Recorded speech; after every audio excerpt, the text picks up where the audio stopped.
Hello dear friends, how is it going? I'm Arith Härger, and today I would like to touch on a few points concerning witches and witchcraft, more from a traditional folk magic perspective. A little bit of loose information which I think it may come to be useful, hopefully, but I don't think it is necessary to talk about it in my White Wand series. So it stays for this video as a sort of attachment video to have a few basic notions. Besides, it seems lately I haven't totally been focused on anything, and I've been doing these videos which are more of a talk rather than something concrete and straight to a specific subject.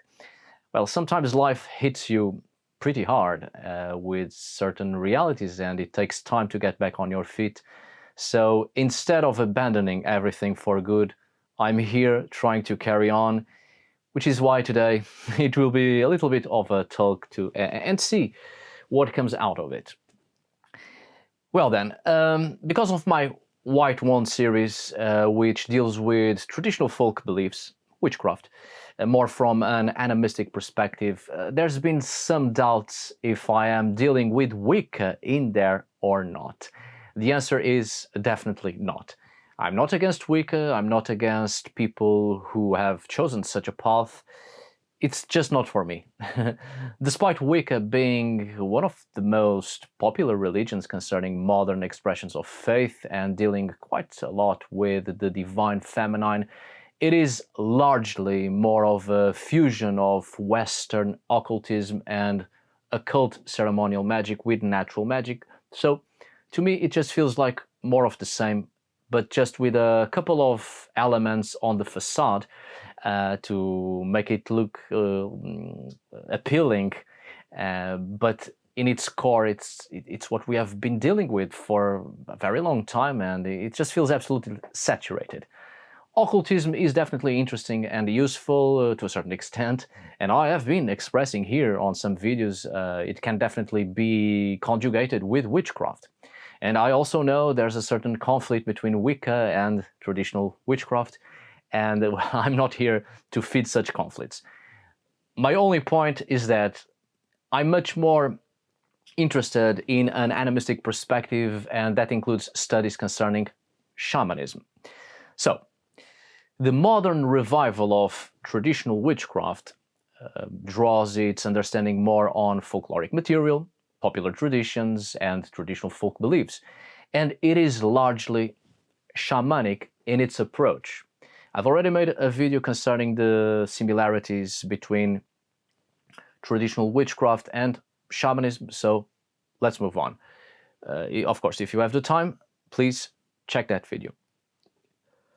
There's certainly many wonderful authors dealing with witchcraft from an academic perspective. There's Ronald Hutton, for instance. His book on witchcraft is absolutely amazing, and it is a must-read.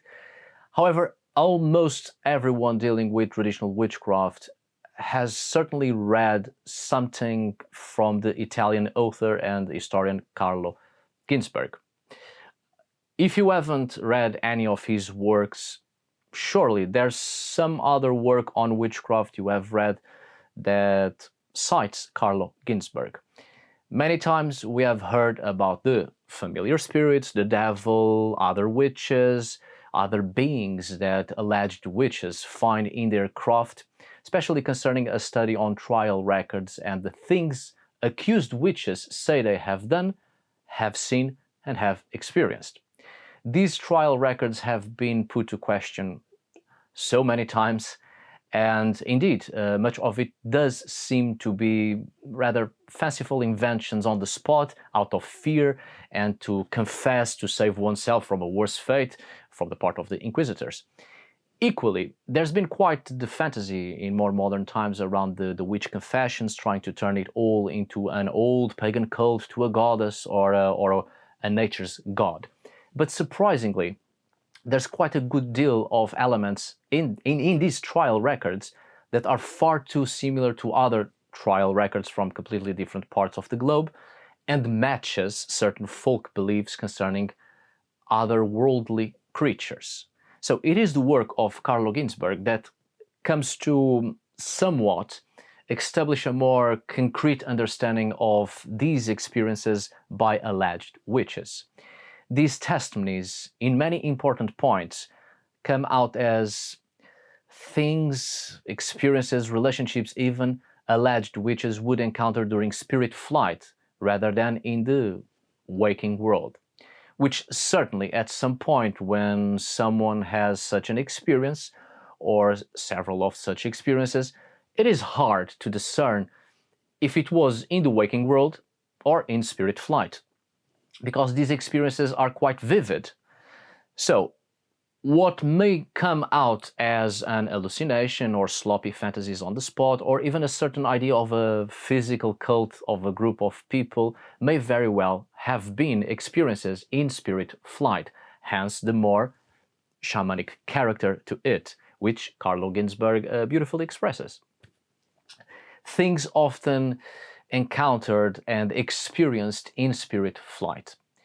Well, it's hard enough to express to your friends a dream you have had and give all the details of something they haven't experienced for themselves, let alone explaining experiences in spirit flight to complete strangers that have marked you as a possible enemy of their whole system and faith and are there to judge you.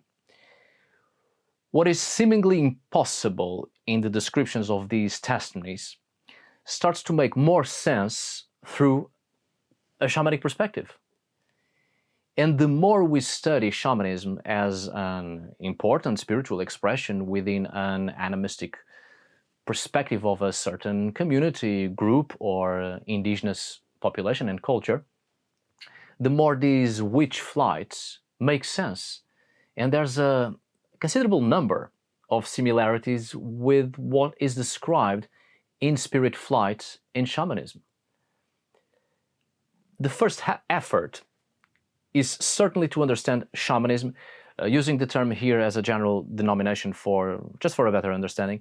Well, understanding shamanism from a social and anthropological point of view, certainly, but then our method of study must be conducted beyond the scientific approach, because, well, science doesn't give the whole truth, but it is a mechanism to help understand the truth.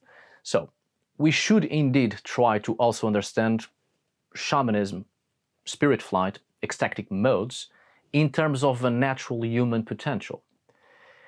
I do not believe that anyone can actually become a shaman, that's a whole other point, but I do believe each human has the potential to have similar experiences of that of a shaman, just on a less abrupt level perhaps, but can certainly be enhanced through time.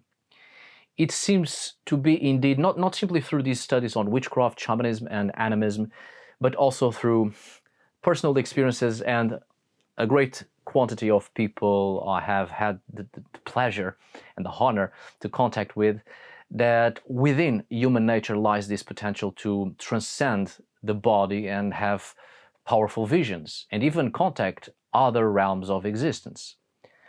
A shaman takes this to a whole other level, using these abilities to perform some service to the benefit of a community. A witch, on the other hand, could have had the same potential as a shaman, or as a shaman has these days, or could be one who is able to have a glimpse of these abilities, to have a certain predisposition to experience similar things to that of a shaman, and may not have been as explored and developed as a shaman because the context in which these alleged witches have lived was quite different, perhaps less animistic, more under the scope of a rapid changing society in its modes of life and perception of life and religion even, and what is sacred and what isn't.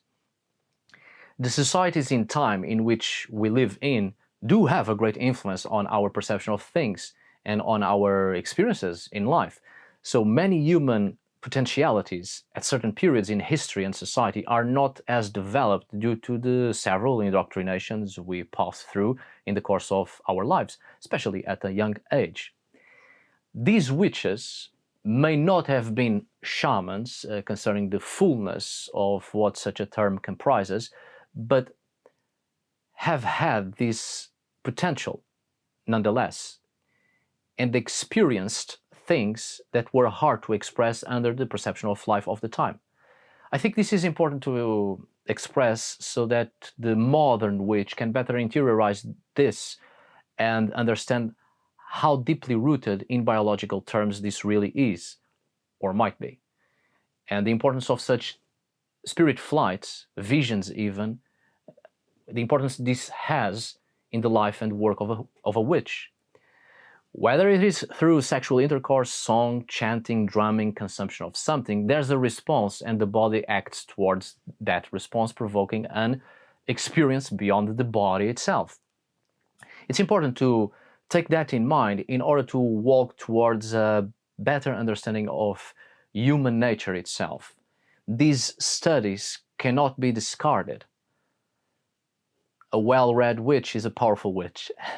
Anyway, this isn't just important from the perspective of the potentiality of human nature, but also to understand the reality of life and existence and the whole other persons, realms, and experiences that exist both within and without our physical selves. And thus we can better reach these other modes of life and of thought. Marked witches. On trial records and other documents dealing with alleged witches, there's often this idea of a mark on the body of a witch, and as one of the things to look for to find out a witch, right? This type of argument was used by the inquisitors when all else failed. Some scar, a spot, a birthmark, even some form of bodily anomaly or of some sort could be taken as the person having been marked by the devil when the pact with the devil was made and blood was drawn from the person, or a mark done by some other fiend, and thus the person is a witch. This mark could even be the famous tit, from which the familiar of the witch, usually in animal form, sucked on, was nourished by the witch, right? The idea of the mark of the witch, or the mark of the devil, is a curious idea that the inquisitors did not come up with, albeit they have given it another meaning and much more degrading and at the same time diminishing its importance.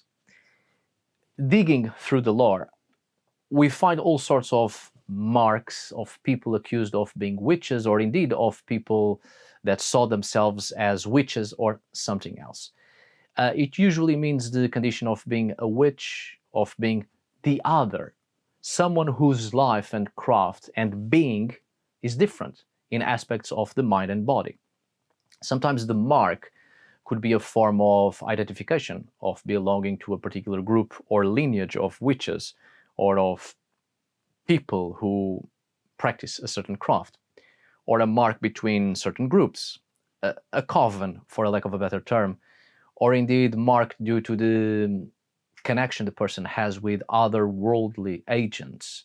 Otherworldly doesn't have to necessarily be something beyond the physical world, but in more animistic terms, the relationship one creates with entities of this world, or of our domestic environment, and or the spaces beyond our immediate space of existence, and such people are marked. It is something that marks this type of life and these types of actions, which ends up being an identification for the entities themselves to know with whom they are dealing with, or to spot a person that is predisposed to deal with them, right? Now, returning to Carlo Ginzburg's work, certainly the most famous of these groups of people are the Benadanti, which were said to be marked with a caul, the amniotic membrane enclosing a fetus. To be more precise, lest there's some confusion, they are marked as such due to being born with the amniotic membrane still on them. Other people were marked by other peculiar aspects of their birth, like being born with a full set of teeth, or membranes linking their toes together, right? Being born as a redhead, or an extra finger, birthmarks, and so on and so forth. From curious aspects of birth to actual marks and curious skin pigmentations or lack of, all the way to extra body parts or lack of some body parts as well, some bodily change that marks people as being unique in their physical aspect, to that of what is considered to be normal of a human being, of course, in each society and period. Something asymmetrical or simply taken as being strange, out of the ordinary, could be taken as a mark of being witch or predisposed to witchcraft or some other form of power or magical ability. The person was marked as the other. This, from a modern perspective, can very well be understood as a form of ostracizing a person, to oppress, torment, make fun of, or intimidate a person and mark them as outsiders, outside the standardized perception of normality for each community in time and space. It's rather curious that the witch is often seen as a solitary person, living beyond the hedgerows, or indeed that person that lives in between and betwixt, doesn't live within society but on its outskirts, and people both fear and revere this person and go to this witch for advice, divination, remedies, spells and such, but keep this person always outside. At the same time, the solitary work and withdrawal from society and seclusion of this type of person is exactly what is said to permit such a person to engage and be successful in the craft, to be in contact with one's self and the entities that lie beyond the society of human persons, out there amongst the others, the wandering witches, and the populations of persons that do not belong to the world of human beings, out there where the witch makes contact with its familiar spirits and the whites and the shadows of the dead. Not only we see this attitude as something quite similar to the life of a shaman, always living in between and out of the community, but close enough in the wilderness to act on behalf of the community and bring something beneficial to humans. But the idea of the mark of the witch is also quite similar to the bodily strangeness and exceptions and peculiarities of the shaman.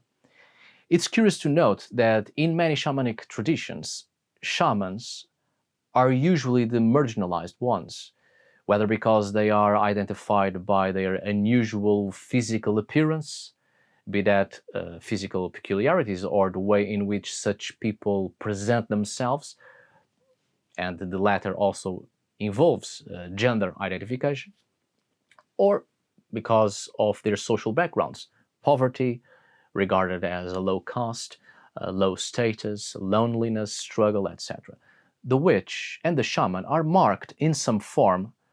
They are the marginalized, the ostracized. They are the other. And this otherness is embraced and turned into a way of life which is key to the craft or the condition. Social outcasts. Shamans are people who live on the edge, in between, through illness, disability, or social exclusion, or all the above. In many aspects, so was the witch. So is the witch. Just as it is sometimes, even nowadays, a question of spotting a person's temperament at a young age to be predisposed to become the other, in some way, to be a witch, it is also a worldwide phenomenon. In many shamanic cultures, the possibility to detect something other than usual in a person at a young age, which bears the potential to become a shaman, or at least to be initiated into it. Identifiable attributes at a young age. That's the mark of the witch. The other day I was talking to a friend, a dear friend of mine, Mama Crow.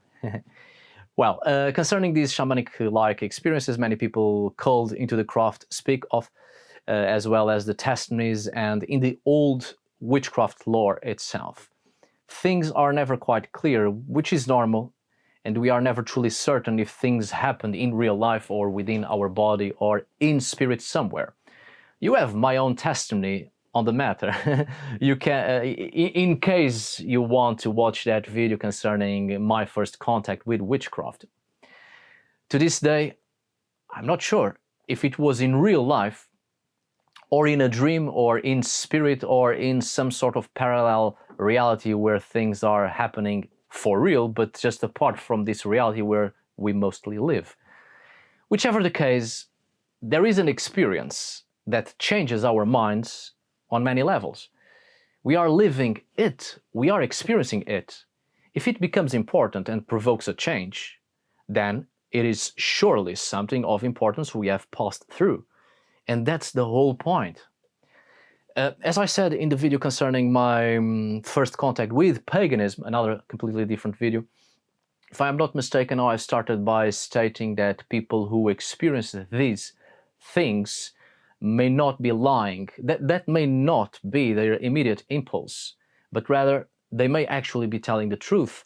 But it's just hard to express an experience we are not even sure where it happened. But ultimately, it doesn't really matter, does it? If what you have experienced provokes, or has provoked, a change, then you have lived it in some form precisely because you have changed. That change is real. It was triggered. I think the major problem we have to deal with when it comes to these sort of testimonies is precisely understanding that there isn't one single way of perceiving the world. There are as many perceptions as there are eyes to see, and hearts, minds, and souls. There may be lack of clarity, but one cannot deny the real change that happens to a person after an experience with otherworldly entities or persons or events. Looking at many testimonies, including modern ones, there's always some sort of initiation, which is almost always brought on by a visitation of an entity, the appearance of an entity or some sort of ritual that calls upon an entity. This entity is often veiled in shadows, shrouded in obscurity, hard to perceive its form. It brings knowledge, it brings the initiation itself, it marks the person in some way. It's curious that some see it as a shadow person when the event seems to be in the waking world. But when it seems to be lived out inside one's body or in spirit, these shadows often take a more concrete form. Could be of a child, an old man, a woman, a hybrid creature. Perhaps the shadow form is the way we perceive it in the waking world, with our own waking senses. And that's how it manifests to us, as a shadow, because it is not of this reality, but manifests itself in this reality in the way it can. Whilst when the form is more concrete and we can discern its features, we are entering in its realm, and thus it is manifested to us in the way we can see it in that realm beyond our waking senses. Could be. I think it is a question to also understand the conceptions of existence and the ways of perceiving bodies and spirits. I've spoken about this on some of my videos concerning animism. It doesn't matter now. From an animistic perspective, there really isn't a specific conception of spirit as we have come to understand through Christianity, as a soul detached from a body, or even a ghost, a wraith, some ethereal manifestation without matter, but rather everything containing a body, or perhaps existing, simply existing in its own way, naturally possessing a form, and some forms are simply not perceived by some beings, such as ourselves, human beings, at least in the waking world. The denser the form, the easier it is for human beings to perceive. In that way, our own spirit is not immaterial, but there's a transformation of form and existence. As such, in such a form and existence, we can perceive other forms that are not possible when our form is denser. What I've just said may seem random in the context, but it isn't, I assure you. The thing is, in witch trials, the interrogators have often asked the people being accused or suspected of being witches, if all the things they say they have seen and experienced was either in body or in spirit. I think this is crucial to understand the fact that we have come to make a clear difference between body and soul or spirit. And not only that, but also the belief of the existence of only one body. What if the spirit is really not that different from the body? Why should one be separated from the other? Why is this body the only one? Perhaps what we call spirit is a body, but in another form. And who's to say that the human being doesn't possess several bodies and can manifest itself in such forms in different ways? Experiencing something in spirit can be a real experience if we think that the spirit is a body, is a form at least, and we do get to experience something real, only from the perspective of one of our other bodies or forms. Not only this, but opposed to an animistic perception and also opposed to the perception that has seemed to linger in the old lore until very recently, we have come to take away the value of anything that happens in spirit form. Thus, the question, did it happen in your body or in spirit, right? Because the reality of the spirit came to be understood as having less value, even not being a reality at all, compared to the experiences of the body. If in shamanism and in the old lore, witch records, folklore, etc., we come to see things such as sending a double of yourself, having spirit flights, traveling great distances while your body sleeps, walking in an animal form, is it really so strange to come to realize that a life form is able to possess different forms and experience itself in such forms? Such events are not less real just because they happen in a different form, other than that of the body, or rather the denser form of a being. It seems to me, I could be wrong of course, but taking this into consideration, perhaps it is a little bit more understandable all the accounts of leaving one's body in spirit and provoke real effects upon the world. But not everyone has these abilities, or perhaps not everyone is trained or has the knowledge on how to manifest itself in other forms. If we take the case of shamanism, this is explained by what the spirits gift the future shaman in its initiation. In the process of initiation of a shaman, death of the body often occurs, and that's when the spirit or the spirits, well, the spirit of the shaman is detached from the body and exists in the realm where the spirits dismember the spirit to make a new spirit more suitable for the work ahead, for the future work. Something spoken here on previous videos. The point is, the initiate only becomes a shaman when its spirit has been transformed and given certain abilities, like being able to manifest itself in other forms out of the body to contact with the spirits and other realms. In a way, it seems that this is the same pattern for witches, when visited by an entity that gives them knowledge and initiates them in the craft, and from that moment onwards, some of these witches have the ability to manifest themselves in other forms. The death before the death of the body. When someone is called into witchcraft, let's say, many of the testimonies follow similar patterns of experiences while with open eyes, or lucid dreaming, or visions, or out-of-the-body experiences, or uncanny situations we are not quite certain if we lived with our body or in some other form.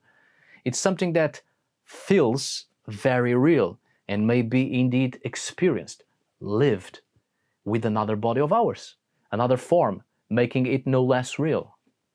Perhaps in this way we can better understand that such experiences may not be specifically leaving behind our body, but rather extending the capacities of our body and our own condition as beings who possess more than a body and more than thoughts, extending ourselves into other modes of life and into this world, an extension of the senses. It cannot be simply just seeing, feeling, tasting, and dreaming. There's more to it, it seems. If we are entities of this world, if we are tied to the land and tied to the universe, if cosmic dust inhabits our body and we are influenced by the climate, the planets, the stars, the moon, even on an emotional level, certainly we are able to extend our own existence into the world itself and create contact with the very forces that influence us on a physical and psychological level. We are not just our bodies. It's a question of rearranging our perception of what a body truly is and its extensions and its capacities. And I believe, for our own sake and our own mental health, we should indeed work on trying to deconstruct our perceptions of body and spirit and walk instead towards an understanding of the several forms in which we exist. Because surely we have seen quite a lot that when certain religions so deeply ingrained in our modern societies that deeply focus on the separation of body and soul, this has led to a detachment from life in this world and an eagerness to live beyond body and beyond the dream, or just live in dreams and hunger for a life after death of the body. This isn't healthy, in my opinion, of course. I believe that by changing our perception of what a body and its capacities are, we can better enjoy life, because these experiences on other modes of life and on other less dense forms of the self can happen without death. We can expand our capacities and our natural way of existence and better enjoy life itself and this world by living in different experiential dimensions. We don't have to die to enjoy existence. We have to rearrange our perception of nature and the world, life itself and its cycles, and thus experience life on different dimensions of the self. This is something we seem to see in the old lore concerning witchcraft. Taking into account populations that are a lot more animistic in their perceptions of the world, still today, dreaming and visions are of great value, and such experiences in those states are regarded to be just as real as the experiences of the waking life. This makes life more fluid, more expanded, and a greater love and respect for life and living. Remember something very important. I think it is important. We have been conditioned to have rather fixed and simple perceptions about many aspects of life and of our being. How many times have you heard people say, "It's just a dream," or "It was just a dream," reducing its importance even on an individual level? It's seldom just a dream. Dreams always have some truth in them. Some have deeper and more profound levels of truth than others.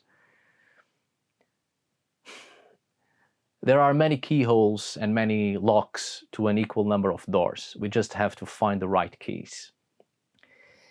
My dear friends, I hope this video was useful and may, at the very least, give you something to think about. Be well. I wish you the very best. Good luck and sweet dreams. Thank you so much for watching. See you on the next video. And as always, thank you for today. Until we meet again.